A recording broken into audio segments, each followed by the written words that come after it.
Yaon.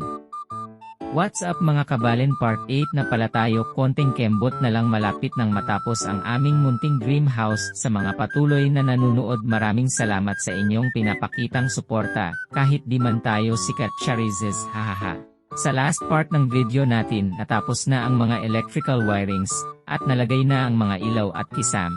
Sinunod naman ang paglalagay ng skim coat sa wall. Unang sinumulan lagyan ang mga kwarto. Mabilis lang nilang nalagyan ang mga kwarto, at yung kisam nilagyan din ng skim coat, para matakpan ang mga pako, para hindi pangit tignan.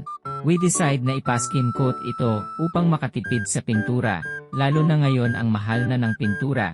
Unlike ng skim coat, medyo mura ito, although, kahit paano nakatipid na din kahit konti. At bandang hapon binalikan namin ulit yung bahay. At kung matatandaan sa part 7 ng aking video, yung sensor ng ilaw sa may hagdan is may problema. Umorder ulit ako ng sensor para mapalitan at umandar yung mga ilaw. Makikita nyo tuloy pa din sa paglalagay ng skim coat, di natapos ng araw na yun, kaya itutuloy na lang ulit bukas. Here is the clip video nung mga ilaw sa may hagdan. As you can see, kusang bumubukas ang mga ilaw at kusang namamatay. Nagloloko daw ang sensor na nabili ko, so yun umorder na ako, hinihintay na lang na dumating. Kinabukasan pagdating namin sa bahay, tapos na yung wall sa may bandang hagdanan, at nasimulan na din pala yung sa may wall part ng kwarto at banyo. Medyo natagalan lang sila ng konti, dahil medyo makapal ang nilagay nila na skim coat, lalo na sa bandang part sa may wall sa may hagdan, dahil yung pader dito is nauulanan at naarawan, kaya medyo kinapalan. So yun nga, tinapos na din yung skim coat ng araw na yun. Bale hindi pa tapos ang mga kisam na lagyan ng skim coat, nag-ipon muna kami para ipatapos ulit ang kisami. Pinuntahan ko ng linggo ang bahay, at chinek ko kung maganda ba ang pagkaka-skim coat. So far goods naman.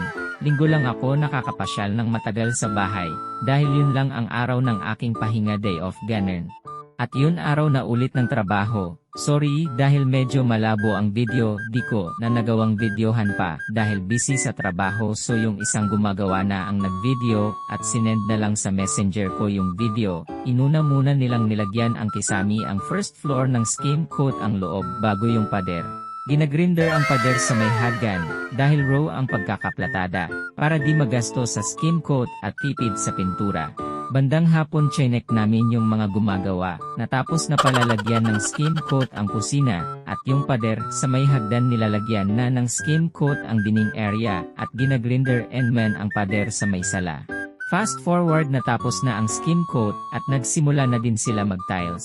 Sinimulan ngang lagyan ang kwarto ng nanay ko sa second floor. Di ko na nabidyohan ang pagbili ko ng tiles.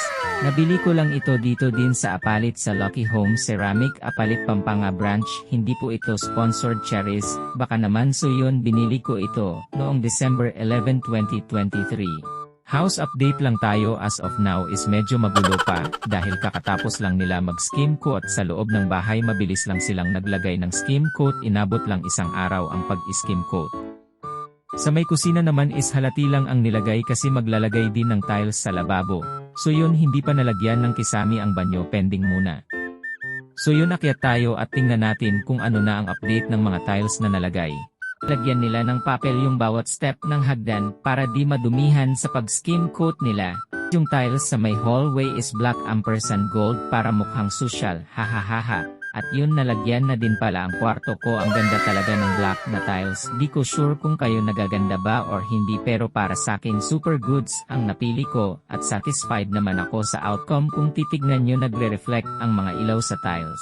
Kung umabot ka sa part ng video ito, comment mo naman kung taga saan ka, para alam ko kung hanggang saan umabot ang video ko, at sanay nag-enjoy kang nanonood sa aking mga vlogs. Hindi pa nalagyan ng tiles, maliit na terrace sa may harap dahil kailangan munang matapos ang mga kwarto at hallway.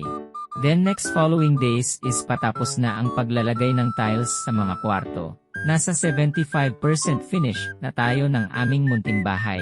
Naway hanggang matapos ang aming munting bahay, tuloy-tuloy pa rin ang suporta nyo. So yun, hanggang dito na muna ang video ko. Maraming salamat sa panunood at suporta. Pa-like and share naman ng aking video, pa-follow na din upang updated ka parati kung meron bagong upload sa aming munting dream house. Yun lang, comment for part 9.